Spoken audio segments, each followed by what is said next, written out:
انا مبسوط بان احنا اتجمعنا بعد وقت طويل، يعني عايزين نعمل اللقاء ده مع بعض من فتره كبيره، واحنا في بينا دلوقتي 3 سنين تقريبا شغل وصداقه يعني.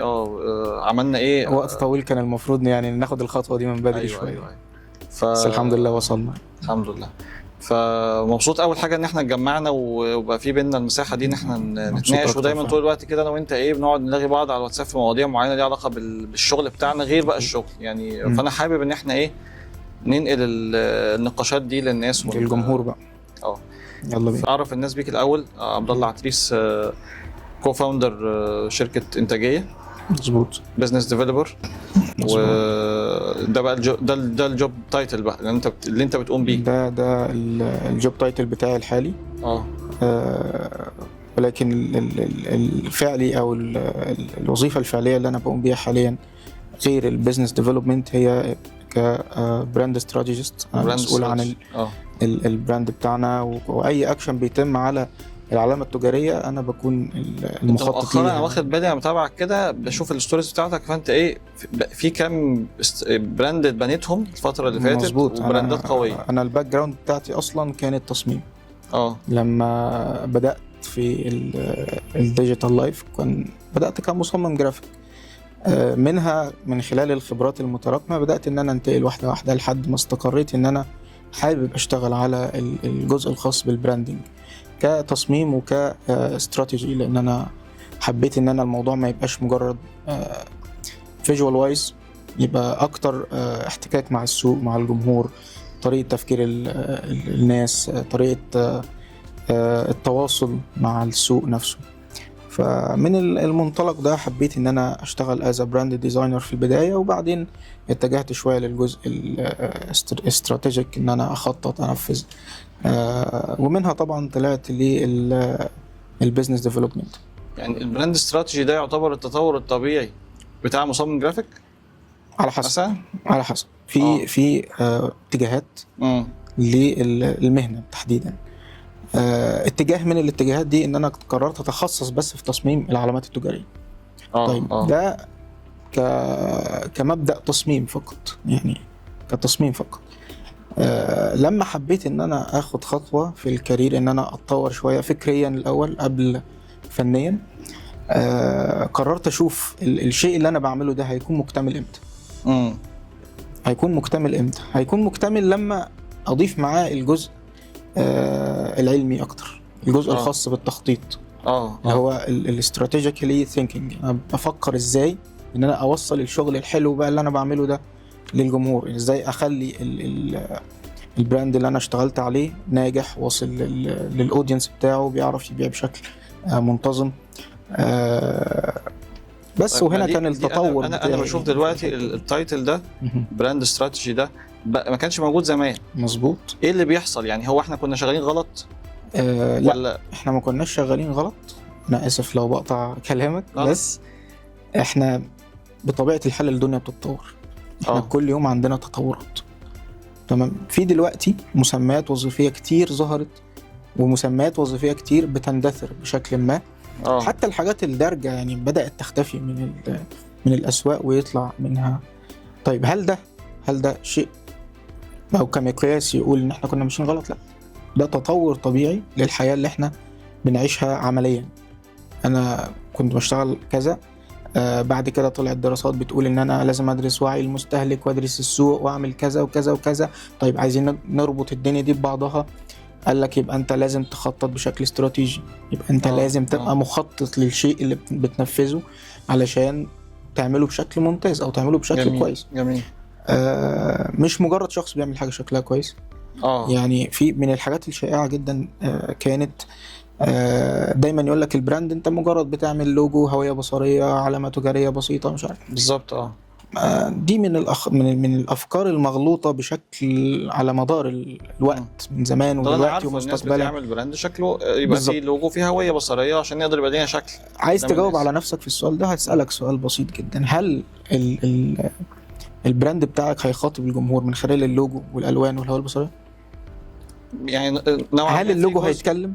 لا، مش هيتكلم. بس هو اللوجو بنفسه مش هيتكلم. بس كعلامة تجارية ليها عناصر وليها أصول وليها حاجات تخطيط جيد، هي العلامة بنفسها بتتكلم. بمعنى ايه؟ العلامة بيكون ليها صوت، بيكون ليها مشاعر، بيكون ليها هدف ورسالة توصلها للجمهور والسوق. من المنطلق ده بقى في ان احنا مش بس بنصمم الشيء، احنا بنخطط للشيء ده ازاي ينطلق في السوق في ظل أيوة. في ظل المنافسة بقى الشديدة، وظل ان في ناس كتير زيك بتعمل نفس الشيء. فانت ازاي هتنطلق بشكل ثابت، بشكل فعال، بشكل يخليك في مرحلة ما توصل للأهداف الصغرى بعد كده للأهداف الكبرى، علشان تحقق في الآخر عملية مبيعات ناجحة، أو عملية استقرار على مستوى السوق تكون كويسة. طب انت ايه اكتر براند انت يعني حاسس انك بتنتمي له، او حاسس ان هو بتحبه، يعني شيء عالمي او محلي او كده؟ بص، انا مؤخرا بدأت يعني اخرج بره الاطار ده شوية. بطلت انحاز. ليه؟ مؤخرا او في الفترة اللي احنا فيها معظم جودة العلامات التجارية بقت متقاربة. ليه؟ في خبرات جديدة، في ناس كتير بقوا فكرهم علميا متشابه. احنا عارفين ان في قاعدة بتقول 1 2 3، فهنعملها وبعد كده نبدأ نضيف الجزء الفني، نبدأ نبدع في تنفيذ الأمر الأساسي اللي هو العلمي السابق. فأنا مش هقدر أنحاز لبراند على حساب براند، بس أنا بنحاز للفكر، بنحاز لطريقة التسويق، بنحاز لطريقة التنفيذ، لطريقة الوصول ليا كمستهلك. أنا دايما بحط نفسي إن أنا المستهلك لأي شيء أنا حابب إن أنا أقيمه، وأشوف هل ده وصلني بالشكل المناسب، هل هم نفذوا الجزء ده بشكل كويس ولا لا. مفيش براند انت حاسس انك بتحبه؟ لا، مش هقول لك بقى بتنحاز ليه، بتحبه يعني حاسس ان هو ده براند ناجح قوي قادر يوصل رسالته بشكل البراندات مستمر وواضح. البراندات كتير سواء عالمية أو محلية. أنا مؤخرا بدأت أنحاز للبراندات في الوطن العربي بشكل كبير جدا، لأن بقى يحصل مجهود، بقى يحصل تطور، طفرة رهيبة، خصوصا في السعودية مثلا. لنفترض أن الهوية السعودية نفسها إذا براند هي بتماركت لها مؤخرا إذا براند قوي. أيوة. قائم بذاته يعني. مظبوط. حاجة بقت من أصول الدولة نفسها بتهتم دلوقتي بالبراندنج بتاعها. السعودية من أوائل الدول اللي بدأت تنشئ مفهوم هوية الدولة. صحيح. زمان ما كانش الدولة ليها موضوع الهوية البصرية بقى، وإن إحنا هو العلم بس، العلم، النشيد كهوية سمعية، الثقافة مظبوط. إنما السعودية بدأت تاخد الموضوع لسكة كوميرشال شوية. أيوة طبعا. بقى لنا كدولة البلد نفسها. بقى لنا كدولة هوية بصرية ثابتة، كل سنة ليها إيفنت بنشتغل عليها بشكل استراتيجيكالي ممتاز. أنا عايز أقول لك حاجة مضحكة شوية. الهوية السعودية بقت ليها وجود وأثر نفسي في ناس كتير في الوطن العربي، مش بس صحيح. مش بس الشعب السعودي. صحيح. ده شيء مش بقول لك مضحك على إنه ساخر، لا، مضحك على إنه غريب. أنا ليه كشخص مصري مثلا يبقى ليه ارتباط ذهني بهوية بلد تاني؟ هم الناس عملوا خططوا إن ده يبقى موجود، إن إحنا يبقى عندنا هوية موجودة في أذهان الجمهور أيا كان بقى. على بالظبط. وتباعا بدأت الدول تنفذ ده بناء استنادا يعني على خبرات الأشخاص أو الكوادر اللي موجودين. بدأت دولة زي سوريا لما بدأت الحمد لله تتطور وبدأت يبقى فيها استقرار أو شبه استقرار، بدأت تنفذ شيء من هذا القبيل وعملوا الهوية السورية. طب ليه في اعتراض كبير في السوشيال ميديا تحديدا على الهوية السورية وهجوم رهيب عليها؟ خليني أنا آسف إني هرد على سؤالك بسؤال، بس خليني نجرب كده يعني. مين المفروض الكفء انه يقيم شيء زي ده، او الكفاءة اللي تقيم شيء زي ده؟ انا رأيي يعني الشعب السوري نفسه تحديدا، اللي هو يخص هويته يعني. ده كلام جميل. هل انت لما قلت لي في اعتراض على الهوية السورية على السوشيال ميديا كان من طرف مين؟ من طرف ممكن انا شايفه من طرف من ناحيتنا احنا اكتر مثلا، من طرف الناس اللي شغالين في الكرياتيف ميديا او الكرياتيف فيلد. صح. مظبوط. المصممين تحت. صحيح. مظبوط كلامك صح. طيب هو ده الجزء بقى الاستراتيجي. انا دلوقتي المعترضين ناس فنيين، يقول لك الخط ده مش مظبوط، صحيح، واللون ده مش كويس، صحيح، في حاجه غلط هنا يعني. كلهم بيتكلموا فين؟ في الهويه البصريه الملموسه، اللي هو اللوجو، الالوان، الخطوط، ايوه، حاجه هم شايفينها. طب فنيا او استراتيجي بقى، للجزء الاستراتيجي هنا الهويه دي مبنيه على ايه؟ طيب خليني اقول لك راي حد من المصممين، قال لك انا ممكن اعمل الشغل اللي اتعمل وخد شهور ده ممكن اعمله في اسبوعين. صحيح. عنده حق. انا اقدر افتح كمصمم شاطر اقدر افتح الجهاز انفذ ده بيحصل معانا في اسبوعين. مظبوط شهر يا سيدي عشان اقول ان انا اطلع شيء كويس. طيب وبعدين هتنفذه بناء على ايه؟ استنادا على ايه؟ هتجيب الفكر اللي هتبني عليه منين؟ طيب هتستخدمه في ايه بعد كده؟ ولا اي حاجه، مش هتعرف. ف المجهود ان الدوله هي المحرك يعني، تقصد؟ الدوله، الشعب، التراث، الثقافه، الاهداف والوجهه. يعني الدوله بتخطط وبناء عليه احنا بنبني الخطط اللي احنا هنشتغل عليها مع الدوله، مش عكس الدوله.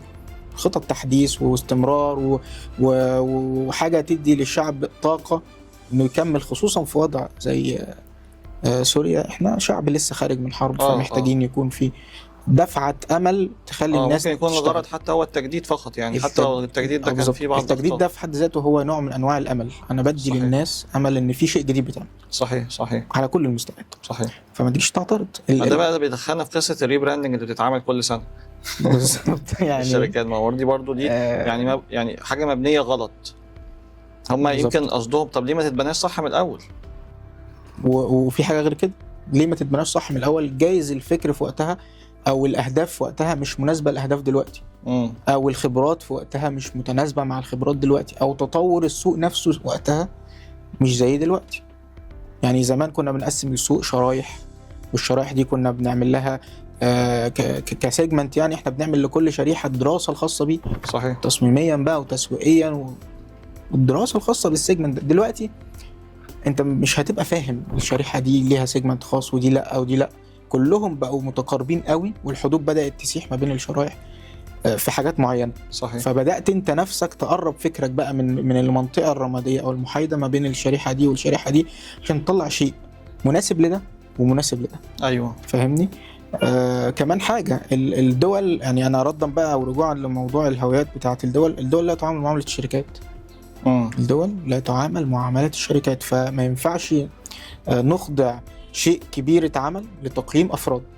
ايوه احنا بنخضعه لتقييم جمهور كامل بكل الشرايح بكل المستويات. لو جيت خدت عينات عشوائيه على تقييم الهويه السوريه مثلا، بما اننا بنتكلم عنها، هتلاقي تفاوت في الاراء، تفاوت كبير ما بين اللي بيقول الله احنا عملنا المستقبل، صحيح، وما بين اللي بيقول ايه اللي اتعمل ده انتم ايه القرف ده، وما بين الناس بتقول لك انتوا فاضيين ما تتطوروا الدوله الاول. ودول نفس الناس اللي موجودين هنا وموجودين في امريكا وموجودين في السعوديه وموجودين في كل يعني باحسن دوله في العالم هتلاقي في ناس تقول لك. صحيح. فالموضوع مش حكر على تقييم اشخاص قد ما احنا محتاجين نبص له نظره عامه شويه. طيب انا بشوفكم في بيكساجراما بتابعكم، يعني بشوفكم انتوا غير ان انتوا بتطوروا سيستمز الشركات وطريقه ادارتهم الداخليه عن طريق الانظمه، يعني التكنولوجيا اللي ليها علاقه بالسيستم، كمان بتساعدوهم ان هم يطوروا شكلهم هويتهم والبراند بتاعهم. بشوف ده طول الوقت. فاحكي لي كده عن اخر يعني شركه او اخر براند انت قمتوا بيه يعني في شركتكم تعتزوا بيه وشايفينه فعلا كان بذل فيه مجهود. خليني اقول لك القيمه او الفاليو اللي احنا كشركه بنشتغل بيها. اول حاجه احنا بنعتبر الجزء ده تحديدا او الجزء الخاص بالهويه البصريه هو اصل من اصول الشركه. يجب ان يتم بناؤه بالشكل الجيد والمدروس، علشان بعد كده ما نخشش في ديبيت ان احنا عايزين بقى نعدل نطور ده، مش عارفين نوصل تسويقيا للجمهور، مش عارفين نشتغل كأقسام متتابعة في العملية بتاعتنا. ايوه. مؤخرا كشركة كنا اشتغلنا على براند الشركة من الشركات الكبيرة يعني اسمها أكواريبيا. هي شركة بتشتغل في مجال إنشاء وتنفيذ محطات المياه. احنا اللي عاملين إعادة إنشاء العلامة التجارية والهوية البصرية بتاعتهم. أيوة. الناس دي كانوا وصلوا لمرحلة كويسة كبزنس، بس كوجود تسويق وجود على أرض الواقع هم كانوا لسه في مراحل قديمة جدا. صحيح. ما عندهمش أي أصل تنفيذي نقدر نبدأ عليه. صحيح. أو نقدر ننفذ عليه. صحيح. شيء جديد، شيء يواكب على الأقل لو مش المنافسين شيء يواكب السوق. صحيح. تمام.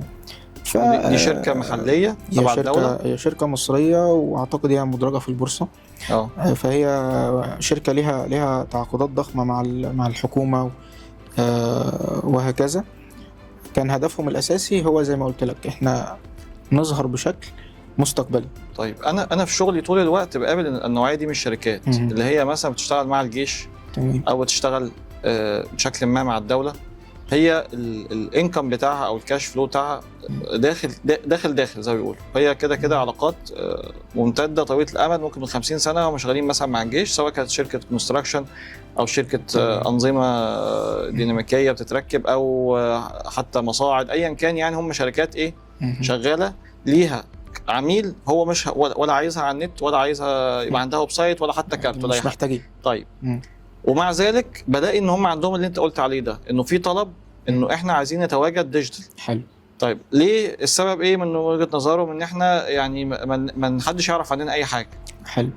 ولو انا رحت معرض او حبيت افتح شغل خاص انا بعتبر ايه ضعيف قوي قصاد المنافس بتاعي اللي هو ممكن يكون مبتدئ جدا ولسه جديد ومن امبارح زي ما بيقولوا، او انا كنت معلمه اصلا بس هو طلع ببراند شكله كويس ولطيف وليه تواجد ليه حضور يعني على السوشيال ميديا. فايه اللي يخلي الشركات اصلا تروح للحته دي؟ يعني انا الشركه زي بتاعه المايه دي ايه اللي يخليها تروح تعمل هويه وتصرف وتعمل خليني اقول لك شيء جميل جدا بقى، نتكلم از بزنس شويه. هل انت كبزنس من الصح انك تعتمد على مصدر واحد للدخل بتاعك سواء دلوقتي او مستقبلا؟ لا، هو نفس المنتج اللي انت بتبيعه. صح. وهدفك الاول والاخير ان انت تبيعه النهارده وتبيعه بكره وتبيعه بعد بكره. صح. مظبوط. طيب السورس اوف انكم اللي عندك ده، لنفترض ان حصلت ازمه وعطل، بكره الصبح هتعمل ايه؟ هتقفل كل شيء. مش تبتدي من الاول، تبتدي من تحت صحيح. ليه؟ خلاص المبتدئ طلع والمنافس طلع والسوق خلاص بقى فيه ناس معروفه وانت لسه مش معروف. طيب انا لسه قايل حاجه كويسه دلوقتي، ان ما فيش حاجه بتقولها مش كويسه. يعني الحمد لله بنحاول نجتهد. خليني اقول لك حاجه. لسه كنت بقول لك ان الهويه البصريه او البراند بقى ومشتملاته هو اصل من اصول الشركه. صحيح. اصل اقتصادي، يعني المصطلح ده اصل اقتصادي من اصول الشركه، قابل للقياس وقابل للبيع. ماشي. اقتصادي عشان يتصرف عليه، يعني اقتصادي عشان يتصرف عليه وممكن تبيعه. هو اصل اقتصادي، مورد. صحيح. من موارد الشركه. صحيح. البراند مورد مهم من موارد الشركه. ليه؟ اقول لك شيء، انت لو براند مشهور بطبيعه الحال مش هتحتاج تصرف عشان تبيع. صح. مش ايه؟ مش هتحتاج تصرف عشان تبيع. تمام. انت لو ما عندك منتج كويس فانت لو صرفت هتبيعه مره وهتبيعه تانية، وكل مره بتصرف عشان تبيع. طيب لو عندك براند كويس فالمنتج بتاعك هيتباع 1000 مره. استنادا على ايه؟ الظهير بتاعه ايه؟ براند القوي بتاعه. ايوه صح. هل ابل بتعمل اعلانات مثلا بشكل ضخم زي اوبو مثلا، فيفو، الشركات اللي هي اللو ستاندرد شويه اقل منها؟ لا، ما بتعملش. ليه؟ انا بروح اشتري العلامه التجاريه بتاعتهم، ده رقم واحد. اشتري الثقه، الدعم، مفيش تنافسيه، انا بشتري التميز. صحيح. اشتري الفيلينج اللي انا بحسه تجاه العلامه التجاريه. نرجع بقى للسؤال، ليه شركه ضخمه تحتاج ده؟ شركه لو خططوا استراتيجيا كويس فالتخطيط ده بيوديهم لسكه ان انا لازم يبقى عندي اصل من اصول الشركه اسمه الهويه البصريه نستند عليه على المدى الطويل. ان انا عندي شركتي اللي ممكن تستمر ل 100 سنه تعتمد على عقود حكوميه مثلا. لو 100 سنه الحكومه قررت توقف معايا انا هقفل. طب بعد كده الحكومه قررت توقف، هي حنفيه واتقفلت، بس عندي 4-5 حنفيات تانيين فاتحين وشغالين ومصادر. مظبوط، مصادر شغال بعتمد عليها، وفي النهايه الاصل نفسه بتاعي بيكبر كاني شاري عقار بالظبط. ايوه. يعني انا مش هبالغ لو قلت لك ان في براندات في العالم حاليا بتتجاوز قيمتها المليارات. صحيح. براند نفسه، براند كشعار وكهويه وكقيم، وبراند الاصول بتاعته بتتجاوز قيمته المليارات، اغلى من المصانع والمنتجات ايوه مظبوط. براند، بس انت بتاخد البراند بالجمهور بتاعه. أيوة. فدي قيمه اقتصاديه حقيقيه نقدر نقيسها ونقدر نبيعها ونقدر نعتمد عليها ان احنا نبيع من خلالها. كلام ممتاز الصراحه. بس انا في حاجه نقطه اختلف معاك فيها بقى، انه البراند دايما مربوط مع كلمه براند ING، براندنج. نقول احنا هنعمل براندنج. تمام. فالشركه اللي بتوقف صرف حتى لو عندها براند قوي، تمام، للاسف بتعطل وتموت. فمش هتلاقي مثلا ابدا بيبسي او كوكاكولا رغم ان هم خلاص شركات يعني عالميه وكبيره الا انه طول الوقت بيعملوا اعلانات واعلانات متجدده، يعني بيصرفوا على اعلاناتهم. ابل مثلا من الشركات اللي بتعمل اعلانات قويه جدا بس ما بتعملهاش بالشكل اللي احنا متعودين عليه. يعني مثلا هي ما عندهاش فيسبوك بيج بالمناسبه عشان هم عندهم مشكله، او عندهم فيسبوك بيج هم بس لو دخلت عليها مش هتلاقي عليها حاجه. حاليا ما عنديش فكره بصراحه. بس لو دخلت على الاد لايبرري بتاعتهم هتلاقي الاف الاعلانات في كل الدول. مظبوط. وعندهم يعني على الصفحه اللي بيديروا الاعلانات دول مثلا ممكن يكون يتعدوا 2000 شخص. تمام. ميديا باير بس بيعملوا اعلانات. فهم طول الوقت وبيعمل طبعا ايفنت سنوي رهيب وبيصرف عليه مصاريف كبيره وبيعمل. بس اقصد ايه، البراند هو براندنج. يعني انا طول الوقت عمال اصرف على البراند ده طول العمر. انا هقول لك حاجه ما ينفعش اوقفها خالص. حاجه تخليك مبسوط قوي دلوقتي. هل اعلانات ابل زي اعلانات اوبو مثلا؟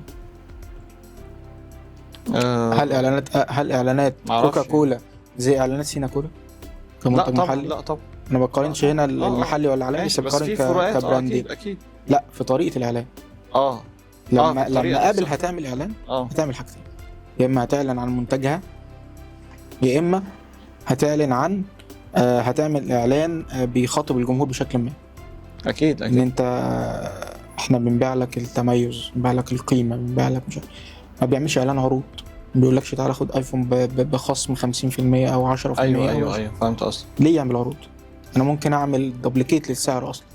الايفون الجديد نازل بدل ما كان $1000 هيبقى ب2000، ونفس الجمهور هيروح يشتري وهيبيع الايفون القديم او هيبدله بالجديد. صحيح. هي دي الفكره. انا صرفت كتير عشان اوصل للحته بتاعت انا لو عملت دوبليكيت للسعر مش هخسر الماركت شير بتاعي. عندي جمهور عايز يشتري العلامه التجاريه بتاعتي، عايز يتميز ان انا بس من مستخدمين ابل. مثلا عندك منافسه جديده في السوق، لو هنتكلم عن السوق المحلي، فتلاقي البراند بيصرف علشان يكتسب مشاعر الجمهور. دي من اهم الحاجات الموجوده في عمليات البراندنج. احنا في مقوله كده في كتاب اسمه ذا براند جاب، يقول لك براند از نوت ا لوجو، براند از جات ا فيلينج. انت مشاعر بتنشئها وتراعيها وتصدرها للجمهور علشان تبقى ثابته. خلاص الجمهور في العموم بيشتري عن طريق المشاعر. صحيح. الثقه. في مصطلح دلوقتي منتشر حاليا اسمه human to human sales. انا ببيع للشخص مش ببيع للشركه او الفرد. ببيع للشخص ده ايه؟ ببيع له ثقه، ببيع له مشاعر، ببيع له ببيع له ثقه، تجربه مستخدم حقيقيه. ده ردا على سؤالك، انا الشركات بتصرف على تجربه المستخدم، الشركات الكبيره على تجربه المستخدم، تصرف على جمهورها، انما الشركات الصغيره تصرف عشان تبيع. صحيح. في فرق بين الاثنين. هو ده بقى، يعني هو ده تعريف البراند. يعني لو جينا بقى نعرف البراند للناس اللي ما تعرفش، يعني مثلا او حد بيسمع كلمه براند ايه هو البراند اصلا بقى، ما عايزين نعرف. وازاي يبقى براند لو انا مش براند؟ ازاي ابقى براند؟ عايز اعرف. لو انا مش براند ازاي ابقى براند؟ انت عندك كذا حاجه. يعني ايه براند؟ البراند هو القيمه اللي عندك كشركه، شكلك، صوتك، المسج اللي بتوصلها، هو ده البراند. يعني أعمدة لما تجمعهم مع بعض هتبني حاجة اسمها براند.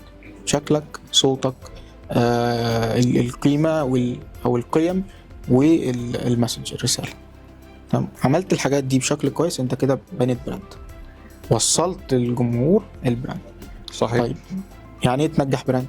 يعني تنشئ الحاجات دي بشكل كويس، تخطيط مناسب، وتستمر بنفس الجودة بنفس القوة لفترة طويلة عشان يبقى براندنج طول الوقت. براند. هو دي بقى البراندنج، هو دي عملية البراندنج. البراندنج هي عملية، احنا انشأنا البراند خلاص. البراندنج بقى هو عملية إدارة وتخطيط البراند يفضل عايش بقى، يفضل عايش طول الوقت حي. حاليا بيظهر براندات كتير وتموت. صحيح. ليه؟ انا بفرقع، انا عايز ابيع الكام منتج اللي معايا وامشي، او ما قدرتش اواكب، او ما قدرتش افكر صح.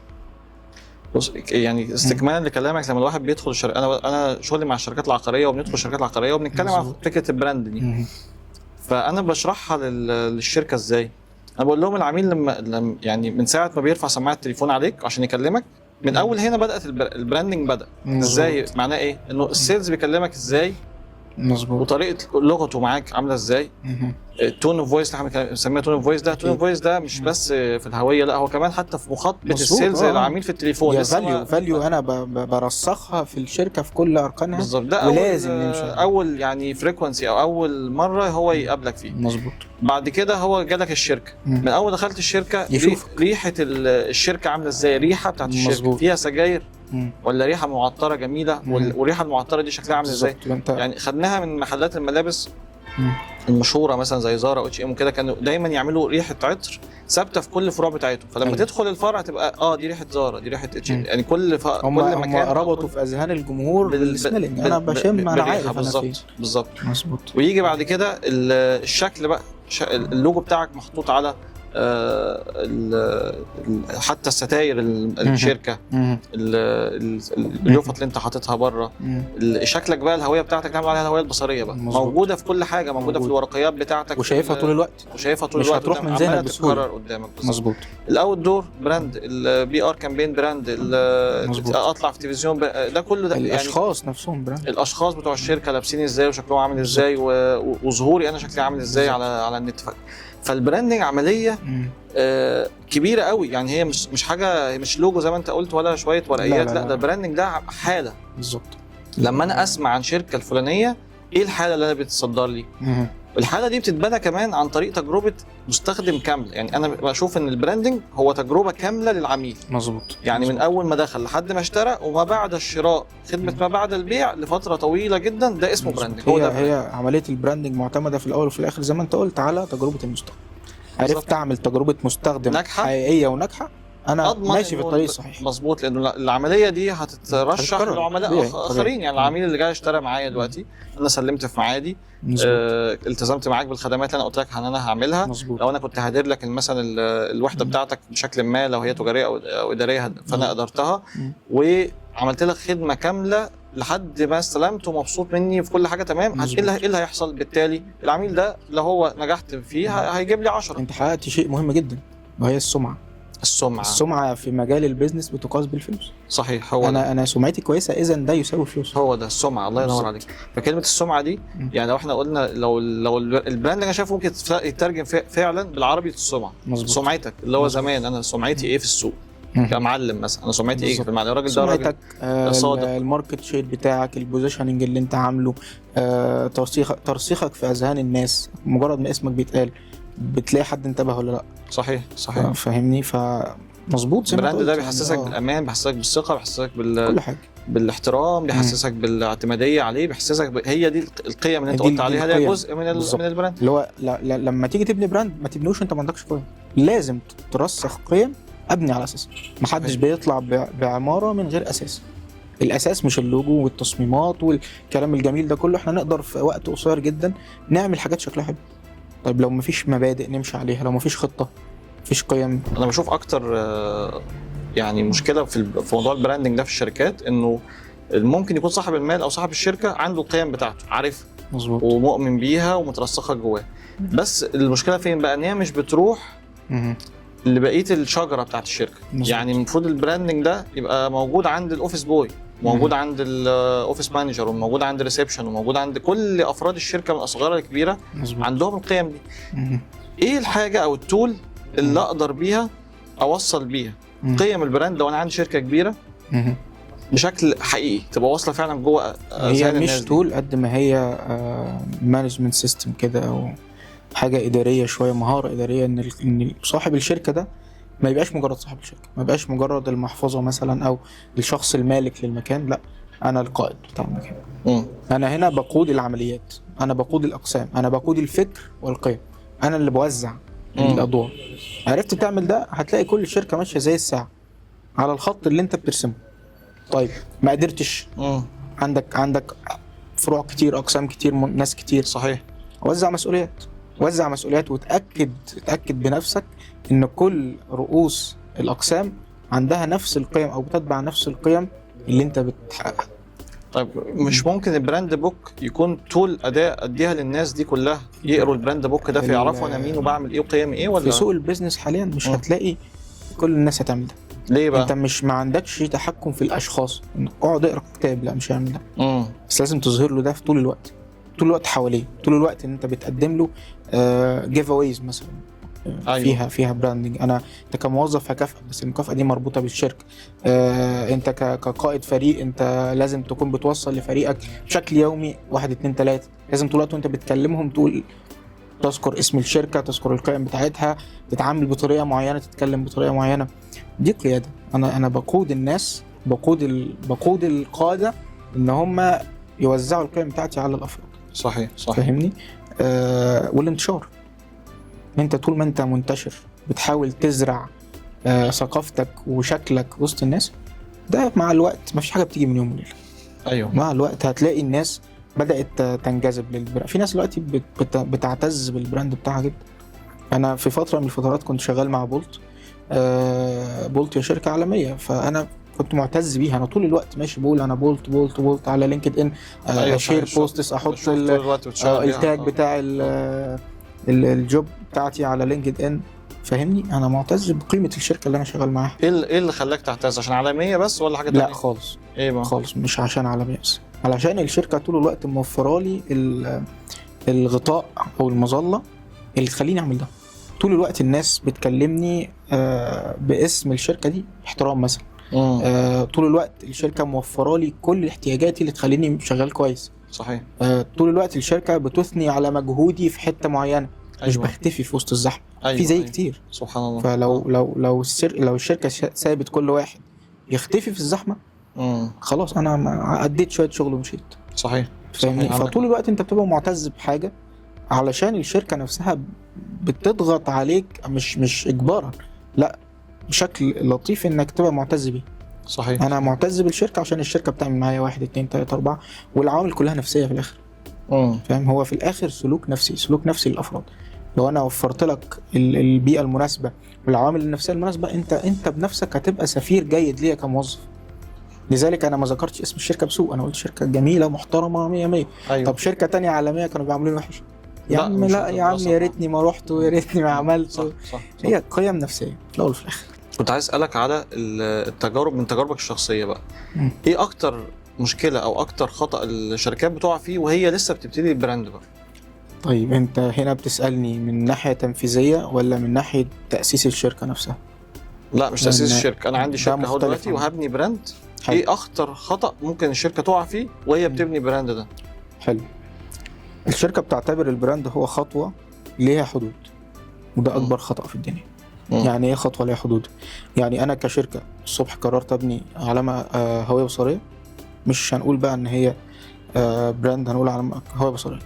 والناس بتفكر فيها كده، انا عايز اعمل لوجو كويس، عايز اعمل مخرجات بصريه كويسه، كالوان، خطوط، تصميمات، ونقف عند كده. صحيح. ليه؟ انا ما خططتش ان هعمل ايه بالحاجه اللي انا هنفذها. فاهمني؟ هو ده الخطأ الوحيد، يعني من اكبر الاخطاء اللي بتخلي كل الاخطاء اللي بعد كده مش مهمه. الاستمراريه تقصد بقى؟ يعني هو مفيش استمراريه، بس مش حكايه استثماريه، حكايه تخطيط. انا هخطط لايه او هخطط ان انا هعمل ايه بالشيء اللي انا هنفذه ده. في ناس بتقول لك لا والله انا هرصد ميزانيه محدوده للشيء ده، انت مجرد هتديني تصميمات كويسه. طيب ما انا دلوقتي هنفذ لك تصميمات وانت مش هتعرف تعمل بيها حاجه. صح. انا هعمل لك لوجو كويس، هعمل لك هويه بصريه كويسه، وقفنا عند كده. طيب فيما بعد انت بنيت ايه؟ انت ما بنيتش حاجه. انت خدت مخرج بصري علشان تستخدمه في عمليه تسويقيه محدوده، هتفضل تصرف فلوس عشان تبيع منتجاتك لحد ما منتجاتك يا اما تخلص يا اما تفضل طول الوقت تصرف. طيب ما بنيتش علامه تجاريه حقيقيه، ما بنيتش براند بالمعنى فهمت قصدك كويس. طب انت شايف انه ممكن انا عارف ان انت من الناس اللي بتستخدم الاي اي بشكل كويس، يعني قوي جدا في شغلك، وبشوف بصراحه يعني بتعمل بيه حاجات مميزه. بس هل ممكن الاي اي يبني اصلا بقى هو يكون صانع براند؟ ولا برضو لسه فكره الاحساس البشري حاجه مفيش حاجه تقدر تعوضها؟ انت عارف ايه فكره الاي اي؟ هو دماغ بتفكر موازيه لدماغك. يعني ايه؟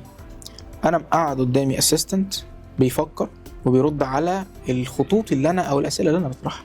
لو مفيش اسئله مفيش ردود. صحيح. مفيش اجابات. صحيح. طيب العنصر البشري اهميته هنا ايه؟ انه يسال، انه يطرح ويخطط. والذكاء الصناعي هو تول بتنفذ او بتساعدك انك تنفذ. انت مش في كل الاحوال بتاخد الديسكريبشن او السكريبت اللي الاي اي طلعه لك وبتاخده الكوبي وتنفذه. انت بتاخده تحط عليه لمستك البشريه العلميه، تبدا تعدل هنا، تنفذ هنا حاجه، تضيف هنا حاجه. الاي اي يساعدك انك تاكزلريت الوقت بشكل كبير. بدل ما تقعد انت من A to Z تخطط لسه وتكتب وتنفذ، لا، قال لك خد مخرج جاهز، عدل عليه، ضيف لمستك البشريه واشتغل. بيساعد بشكل كبير. الذكاء الاصطناعي هنا المهمه الاساسيه له انه يعني يقلل الوقت المستهلك في تنفيذ مهام مش لازم نضيع فيها وقت. صحيح. سواء بقى تنفيذيا او في التخطيط او في التصميم. في ناس كتير بتعتمد عليه كاسيستنت، انا يفكر معايا، عايز اشوف الرد بتاعه ايه. محدش يبقى عنده تخوف في الحته دي، يعني مثلا هو ممكن ياخد مكاني في يوم من الايام، مثلا انا كصانع هويه او نفس الرد هرده تاني. هو مجرد طول من صناعه بشريه. يعني ايه ياخد مكاني؟ يعني انا ككلاينت مثلا هروح لأداة ذكاء اصطناعي هعمل عليها سبسكريبشن، ايا كان نوع السبسكريبشن ده ايه، واقول لها ابني لي البراند بتاعي. هتعمل ده. هتعمل ده. هي المفاجأة ان هتعمل ده، بس وبعدين يعني انت هتفضل طول الوقت بتتكلم مع تول ان هي تديك مخرج وانت تروح تحاول تنفذه. الموضوع مش بالسهولة دي. ايوه. الموضوع مش بالسهولة، الموضوع محتاج عناصر تنفيذية قوية. التول ممكن تديك الخطة، ممكن تديك الديسكريبشن اللي تشتغل بيه او الواي اللي تشتغل بيها. أيوة. وانت تعدل عليها وتنفذها بناء على القيم. هي مش هتحط لك قيم، هي مش هتوصل لك احساس، هي مش هتتفاعل معاك. أيوة. انت اللي هتتفاعل بالمخرج اللي هتنفذه. فهمني؟ فهي مجرد تول احنا بنوظفها ان هي تساعدنا ان احنا نقلل المجهود والوقت، وان احنا نجري شويه احسن. صحيح. فهمني؟ ماشي، اديك مساحه بقى لو عايز تسالني انت. والله انا اتبسطت الاول بالحوار بتاعنا، وانا حبيبي عبد الله انا مبسوط جدا بجد. انا كان في عندي بس يعني احنا مع بعض بقالنا كام سنه، الكلام ما بيننا رايح جاي، بس ما جاتليش الفرصه الحقيقيه ان انا اسالك ايه هي المشاكل اللي ممكن تقابلك كشركه ترندنج في الجزئيه خاصه بتاعه البراندنج وانتم بتنفذوا اي شيء، سواء لمطورين او مشاريع انتوا بتشتغلوا عليها. بص، هو مش شايف ان في مشكله واضحه عندنا احنا كشركه. يعني الشركه هي عامل منفذ لطلبات الكلاينت. تمام. هو الكلاينت ده عنده احنا بنشتغل في العقارات، فعنده مشروع عايز يبيعه، او هو معرض عقاري عايز يعمله، او بروكر عايز يبيع. كل واحد عنده هدف غير التاني. تمام. بناء على الهدف ده احنا بنشوف انت محتاج ايه العناصر اللي انت محتاج. انا بشوف الدنيا كلها عناصر. انا راجل مهندس، بشوف الحاجات بتتركب مع بعض بتطلع حاجه. ده شخصيتي يعني. حتى لما جينا بنينا الخدمات بتاعتنا في ترندنج بنيناها منفصله. أيوة. كل خدمه لوحدها، بس لما بنجمعهم مع بعض حتى زي المنيو. انا حضرتك وانت بتجهز لحاجه يعني زي كده. انا مش عايز المنيو، ابعد عني المنيو. لا، هو مش منيو، هو ايتمز.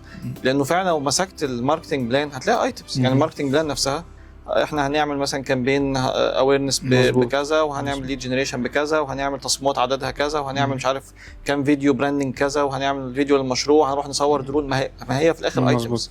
والايتمز دي بيدروها اشخاص. فدايما المشكله بتحصل في نفس النقطه اللي اتكلمت فيها، في عدم الاستمراريه. يعني ممكن تبني حاجه ناجحه جدا وقويه جدا وشكلها حلو قوي، وخلاص حطينا كل الاسس اللي هي اصلا بيتصرف عليها اكتر البادجت يعني راس المال يعني بتاع الهويه بيتصرف في الاول اكتر، لانك في حاجات بتعملها في الاول مش بتعملها بعد كده. مظبوط. يعني في البراند فيديو بتاع الشركه، في البروشور، في الويب سايت، في الحاجات اللي هي بتتكلف في الاول الاساسيات قوي دي، واللوجو مش عارف ايه والورقيات، خلاص مش هتعملها تاني. بس بعد كده انت عايز ايه تاني؟ انك تفضل مستمر في العمليه الانتاجيه بتاعت الهويه دي. بقى الهويه دي بتفضل تولد طول الوقت. دي الاستمراريه بقى اللي كنا بنتكلم عنها. الاستمراريه. فهي الشركات للاسف كتير ما عندهاش بال طويل. كل الشركات اللي نجحنا معاها هي اللي عندها بال طويل، سواء كانت هي قصدها ده او مش قصدها. يعني مثلا مشروع احنا اشتغلنا عليه سنه 2 3، شركه انا قعدت معاها سنه 2 3، الحمد لله كل الشركات اللي يعني بشكل كبير جدا بنستمر معاها. ودي اصلا نادره جدا في قطاع الماركتنج. يعني الايجنسيز دايما عندها مشاكل ان هي طول الوقت انا باخد فلوس اول شهر وبقلب. احنا عندنا دي اصلا قيمه يعني ممنوعه عندنا في الشغل. احنا عايزين العميل اللي يكمل. انت كشركه لو ما اديتنيش خطه على الاقل ل6 شهور انا مش هشتغل معاك. صحيح. انا هعمل ايه في الفتره اللي جايه؟ فتره طويله مش مجرد شهر. صحيح ده اساسي يعني. احنا بقى بنعملها بشكل غريب شويه، يعني احنا مش بنفرض عليه مش عمري ابدا ما فرضت على العميل حتى 3 شهور. يعني بنشتغل بشكل غريب، كل الشركات تقول لك انا هشتغل ماركتنج بلان 3 شهور واخد منك نص الديبوزيت بتاع 3 شهور. لا احنا ما بنعملش كده، لان انا برضو مش عايز احكم اللي قدامي بقيمه ماليه خالص. هو القيمه هنا مش ماليه، مش قيمه انت دفعت كام، قيمه فكريه. انت لما بتيجي تشتغل مع ترندنج انت بتاخد 50 شخص او 50 فكر من افضل الناس اللي شغالين في السوق مره واحده كده. يعني بالعقد ده انت بقى عندك 50 كادر في شركتك عن طريق الباب اللي انت فتحته اللي اسمه ترندنج ده. بقى عندك ارت دايركتور، وبقى عندك ميديا باير شاطرين، وبقى عندك كونتنت بلانر شغال، عندك وعمل توظيف ديزاينرز، عندك جرافيك، عندك مصورين، كل دول انت خدتهم عن طريق العقد ده. فدي اصلا انا اشوف اكبر خدمه، ان انا وفرت عليك هيدك ان انت تدور على ده هيدك اصلا رهيب ان انت تدور على الكفاءات. انت عارف ان اهم شيء في عمليه البيع هي بيع الخبره، مش بيع المنتج. صحيح. مش بيع لما حد يقول لي انت شايف ايه ترندنج بتقدمه، الخبره. مظبوط. انا واحد اشتغل مثلا مع 200 شركه عقاريه، اكيد عندي حاجه هقولها لك، اكيد عندي حاجه هتفيدك، مستحيل اضللك، اكيد بالزبط. عندي حاجه هتحل لك. التجربه خير معلم. انا جربت 200 مره غير اللي جرب 10. دكتور مثلا عالج 200 مريض كان مثلا اسنانهم بايظه وصلحها، اكيد هيجي ال 200 واحد اللي لسه بيعالج في 10 مثلا او لسه ما عالجش ولا واحد. فعامل خبره وعامل الكفاءات ده رهيب جدا، انا بوفره على الشركات. ولو جينا لفكره هي المبلغ اللي بتدفعه الشركه ده او المقابل ده هو مناسب ولا لا، هو 100% مناسب. عشان انت اصلا تشوف الكفاءات دي وتوفرها عندك في شركتك وتوظفها، هتدفع اضعاف انت بتدفع في التعاقد، لانه صعب جدا توفر الناس دي. فبالعكس انا بشوف الايجنسي هي حل سهل للشركات الكبيره ان هي تتعاقد معاها. صحيح انت مش تمتلك الشخص عندك في الشركه او مش بتشغله معاك موظف فول تايم، بس بتاخد منه خلاصه اللي انت محتاجها تطلع منها الخدمه بتاعتك. خد بالك انت سالتني سؤال برضو اللي ايه اكبر المشاكل، وده رد كويس جدا، اللي هو الناس مش بترصد ميزانيه او بتعتبر ده شيء يجب ان احنا نرصد ليه ميزانيه محترمه. ان هو عمليه البراندنج وعمليه التخطيط ليها وتنفيذها بشكل كويس. ده بيودينا بقى لنقطه ثانيه مهمه قوي. انا دلوقتي عندي مشروع الهدف ان انا ابيعه مثلا، لو اتكلمنا على مطور، اول سؤال بساله له عندك مشروع ده قيمته الماليه قد ايه؟ فيقول لي مثلا قيمته الماليه 200 مليون، عندي مثلا 100 وحده والسعر الوحده الافريج بتاعها مثلا 2 مليون. مظبوط. احنا من دراستنا واللي اتعلمناه في شغلنا انه الماركتنج بياخد من حصه ال 200 مليون دول 3%. 3% من 200 مليون دول، وليكن مثلا احنا افترضنا ان 3% دول اكزامبل يعني طلعوا مثلا 6 مليون، يبقى انت عارف كشركه ان انت محتاج ترصد 6 مليون ماركتنج عشان تبيع ايه؟ مظبوط. المشروع بتاعك. مظبوط. طب ايه الماركتنج بقى؟ لا تعالى بقى الماركتنج بقى ان انت اصلا تعمل ايفنت، ان انت يبقى عندك اوت دور كامبين، ان انت تعمل اعلان في التلفزيون، ان انت تصرف ليد جنريشن، ان انت تعمل شويه ورقيات وشويه جيف اويز عشان ان انت تروح تتفاعل مع شركات البروكر وتديها اورينتيشن، وممكن تاخد جيف اوي او هديه، ان انت تعمل براندنج بروسيس. كل ده ماركتنج كامله. كل ده ماركتنج. كل ده بيتصرف عليه اسمه ماركتنج. الديفيوزر اللي هتحطه في شركتك اللي هيطلع عليها حلوه ده اسمه ماركتنج، ما ده ماركتنج برضه. الموسيقى اللي هتشغلها في شركتك وتدي انطباع حلو او للعميل وهو داخل، ده اسمه ماركتنج.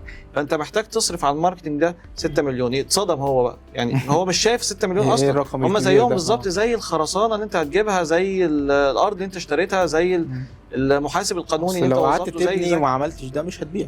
بالظبط، الله ينور عليك. فبنيجي هنا نعطل فين بقى؟ ان هو بيفتكر ان هو لو انا عملت اللي انت قلت عليه الطلعه الاولانيه دي، يلا بقى بيع. فهتبيع ايه؟ ما هتفضل لازم تفضل مستمر. ما استمرتش ليه؟ بالظبط، لازم انت ما عملتش جمهور عشان يشتري منك. يعني في السوق العقاري عندكم، انا لو هروح اشتري، اكيد في اسماء زي المرشدي وزي طلعت مصطفى وزي في اسماء كبيره طول الوقت ظاهره قدام عيني، فانا حتى لو مش هشتري فانا اوتوماتيك دماغي فكرت في الناس دي، مع اني ممكن اشتري من حد مش معروف. ايوه مظبوط. بس اوتوماتيك هم الناس دي عامله عمليات براندنج وماركتنج بشكل واسع جدا، لدرجه ان انا كواحد عادي من الناس اول ما فكرت ان انا اشتري جم في دماغي الاسماء نفسها حتى لو مش هشتري منها. فهو ده المقصد من عمليه البراندنج الصحيحه والتخطيط ليه، ان يبقى عندي سمعه وعندي ظهور في اذهان الناس. مظبوط بالظبط، في اذهان الناس طول الوقت. فكنت حابب ان انا اعرف منك برضو يعني تنفيذيا هل العميل بقى متقبل؟ دلوقتي كنت بتكلمني على انه بقى مصدوم كده، بس لما يفهم الفكره ويعرف البينيفيت ويعرف التارجتس اللي احنا ممكن نروح لها، هل بقى بيبقى متقبل فكره ان احنا نرصد الميزانيه ويلا نشتغل ويلا طبعا. نحقق لا في ناس بتصرف اكتر من يعني مثلا بنقول 3-5%، وفي ناس بتصرف اكتر من كده كمان. مظبوط. اللي هو عنده الوعي، وده بيجي اكتر من المدير المالي اللي في الشركه. يعني انا بعتبر حجر الاساس في الشركات العقاريه هو المدير المالي بتاعها. المدير المالي ده هو اللي يقدر يطلع بالشركه دي وينجحها ويبيع المشروع بتاعها يعني لبر الامان، او ان هو يخلي الشركه دي تغرق وما تقدرش تكمل وما تقدرش تكمل المشروع بتاعه وتبيع. فالمدير المالي حاطط في ميزانيته وراسط في ميزانيته، هو عارف زي ما انا عارف كده كراجل ماركتير مثلا، انه انا عندي الماركتنج هيحتاج قد كده، ولازم يبقى عارف دوره البيع بتاعه المشروع ده قد ايه. وليكن مثلا انا محتاج اصرف ال6 مليون دول، انا محتاج اصرفهم على قد ايه؟ مثلا على سنتين، انا هبيع المشروع ده في سنتين، لازم اوزعهم. انت عارف ليه انا سالتك السؤال ده؟ عشان تقول لي الحته تحديدا بتاعه المدير المالي، لان هسالك سؤال جميل جدا. ماذا لو المدير المالي ده ما عندوش وعي اصلا باهميه شيء زي ده؟ هيبقى عقبه. احنا عندنا في الشركه من اهم البرودكتس اللي بننتجها هي انظمه اداره الموارد المؤسسيه، ERP systems. من العقبات اللي بتاخرنا في تنفيذ ده او بتعطل ديلز كتير هي المسؤولين اللي ما عندهمش وعي بالشيء، باهميه الشيء. صحيح. انت دلوقتي كمسؤول او كمحاسب او كمدير مالي او كمدير مبيعات ما عندكش وعي باهميه السيستم ده او باهميه الخدمه اللي انتوا بتقدموها مثلا في ترندنج، هيعطلها لك. يقول لك يا عم انا هصرف ليه كل ده؟ صح. هنصرف فلوس على الفاضي. فخسر نفسه وخسر الشركه وخسرك انت كبروفايدر للخدمه، خسر الاطراف كلها عشان شخص ما عندوش كلامك صح ومش صح في نفس الوقت. انا بحس ان دورنا برضو احنا يعني احنا كناس سواء في وظائفنا او اصحاب شركات او كده، دورنا ان احنا نعلم. يعني ايه الكلام ده كله؟ انا بتعامل مع اللي قدامي ان هو ما يعرفش اي حاجه. ما تفترضش انه اللي قدامك عنده نفس العلم بتاعك وعنده نفس امتيازك. انت عندك خبرات. انا راجل بقالي 16 سنه في الماركتنج، غير صاحب الشركه اللي ممكن ما يكونش يعرف اي حاجه عن الماركتنج اصلا. انا كلامي هنا انا اسف لو بقطعك، كان عن متخذين القرار. متخذين القرار المفروض اشخاص ذوي وعي، عندهم وعي. مش شرط. انت افترضت افتراض خاطئ دلوقتي. اصلا متخذ القرار ده ممكن يبقى راجل عنده ملاءه ماليه وبجلابيه ومش فاهم اي حاجه ويشتري وخلاص، وهيفتح شركه كبيره وليها فروع وهتبيع وهتنجح عادي جدا، وهو ما عندوش وعي. هو اصلا ممكن ما يعرفش يقرا ويكتب. مش بنشوفه في كده في الشركات اللي عندنا في السوق بتاعنا، في الامثله دي اللي هو الشركات الحاج عادي وبتكمل، وده مش معناه وحش، بس هو ممكن يكون بيفوض انسان عنده الفكر والعلم والمعرفه الكافيه، او عنده مرونه ان هو يسمع ويستوعب وينصت ان انت ممكن يكون عندك حاجه مش عنده. مظبوط. وممكن يكون ما عندوش خالص، بيقفل منك اصلا وبيقفل من خدماتك ومن كل حاجه، وهنا بيحصل بقى الاعتراض وبنمشي وما نكملش شغل. بس اقصد ان انت عليك دور ان انت تعلم وتوعي. مع المدير المالي هتوعي، مع صاحب الشركه هتوعي. احنا بنقعد مع ناس اصحاب شركات واصحاب يعني اموال رهيبه، ومع ذلك احنا اللي بننصحهم ازاي يحركوا الاموال دي وازاي يستثمروا فيها بشكل مناسب. هو بيتكلم معاك علشان انت صاحب الخبره، انت صاحب المعرفه في الجزء ده، فلازم هو يتعلم منك بشكل ما. الشركات الناس اللي بننجح معاها اللي هم بيدوك الثقه، خلاص هو واثق فيك وآمن بيك. وطبعا الثقه دي ما بتجيش مره واحده من يوم وليله، لا هو بيشوف ان انت فعلا في بوادر كويسه وفي نجاحات انت بتقدمها له، هو تربح منك. لا تعالى بقى اديك ثقه اكتر، تعالى اديك ثقه اكتر. في شركات خلاص دلوقتي هي مسلمانا كل حاجه ومفاتيح انت عملت معاهم لونج تيرم ريليشن شيب كده. عندي مثلا ايفنت، لا خلاص دير الايفنت. عندي مش عارف فنان عايز يصور معاه، شوف انت الفنان وهتصور، شوف انت دير بقى خلاص، لان هو واثق فيك برضه، اديت له كرامات يعني. بس بنقابل دايما الفكر اللي هو ده، اللي هو عدم وعي او عدم علم، ده طول الوقت هتقابله. لا مظبوط. لو انت فكرت كده مش هتشتغل اصلا. كلامك مظبوط، وفعلا زي ما انت قلت، انت دورك طول الوقت انك تعلم وتوجه وتنصح، وقبل ده انك تنشئ الثقه اللي تخلي الشخص قابل ان هو ياخد منك صحيح النصيحه بالظبط والعلم اللي انت هتقدمه له. الله عبد الله، حقيقه انا اتبسطت جدا بالبودكاست الجميل ده، ومن زمان يعني نفسي اكتر والله. لا بجد انا كان نفسي اعمل ده برضه من استمتعت. انت عارف انا بقالي فتره بقول لك وانت تقول لي ونرتب اول ما جهزنا بس الاستوديو الحمد لله رتبنا امورنا. بس ان شاء الله لينا بقى يعني لقاء تاني في موضوع تاني، يعني حابب نتكلم برضه في مواضيع تانية. نتمنى ان احنا نكون قلنا معلومه مفيده او عملنا اثراء في. انا عن نفسي اتبسطت جدا بجد وانا بسمعك يعني. وانا بسطت. اشوفك على خير. حبيبي شكرا.